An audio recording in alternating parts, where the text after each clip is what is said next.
Sure. Yeah, that's fine. That if you're willing, Yeah, I and love you having want to do it, conversations like this, man. Because the thing is like there's people. I think that it is as important as possible to get as many positive masculine voices out there as possible. I agree with There's that. too many. There's too many representations of the dumbass dad out there, and I think that it's super important to get positive, intelligent dads out there as much as possible. Because unfortunately, I'm not going to say like the media. I don't think that's the appropriate term. I think that it's just like representations of men in general over the last 60 years has been a blundering idiot. And I think that it's given a lot of men an excuse to be lazy. And I don't think that that's good in any way. Well, And that's so literally as the many point of positive voices we can get out there, I'm on board. that's literally the point of this podcast, and like exactly what you just said is like literally the point of it, and I think it's like low hanging fruit the way that it's been portrayed, and I feel like I'm sort of a throwback and like the way my mentality of being a dude, and often that is wrong. Often I play into the dumbassery because I am sort of old school in my thinking, but the long story short is like what you said is like we need to as a community let other dads know, you don't have to fall into it. You can be proactive, you can be a good dad, you can educate your kids, you can still be badass, to the point where Jack agrees with this. It was originally called the Bad Dads podcast when I conceptualized it, and I was talking to Jack and he's like, I don't think that's right. I said, I think it needs to be the Badass Dads podcast Well, because you said the bad dads. It kind of implies bad dad. Yeah, it plays And that's into not what- yeah, it plays into what Chris was just anything saying of like that wrong. stereotype. Yeah. Badass dad cast. Not only does it roll off the tongue, but it makes more sense.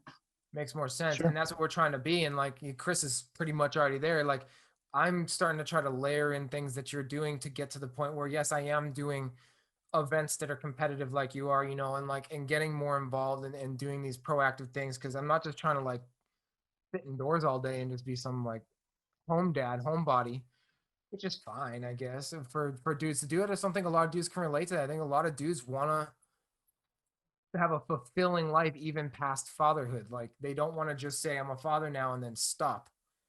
They want to continue. Well, and that's the thing is that if you want to if you can't stop growing because you have something happen in your life, I think is what it comes down to.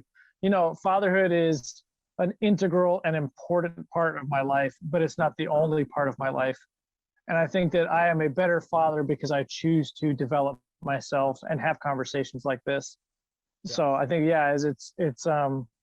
it's something that's important to put out there, that you can and should continue to develop yourself intellectually, socially, spiritually, physically as a dad, because one, you're setting your example for your kids, and two, you're going to be a better father if you continue to develop yourself past when your kids are born. 100% agree. 100% agree. Yeah. I always say with my dad's like, he's so book read, like he went to Notre Dame and was like a really great student to a certain level, but all that intelligence in the world, he didn't do anything with.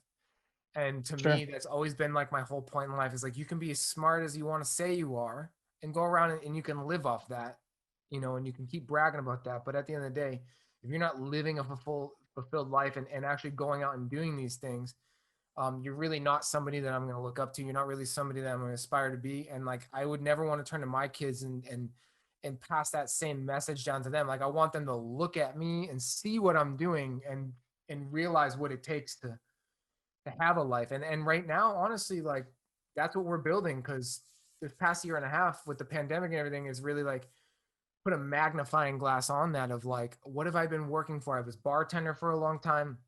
Now I'm working computers and television on my day job. And it's like, what do I really want to do? Because nothing that I've done over the last 10 years is anything that's like, I can lean my hat on, so it's like, it all starts now. And like, it all starts with like all the things you're doing, like I'm trying to do, like I'm trying to go out there and fucking do these things, make sure I'm physically fit, make sure I'm badass. I want to read more books. I read books, but I want to read more books, and just living it, not talking about it, but living it.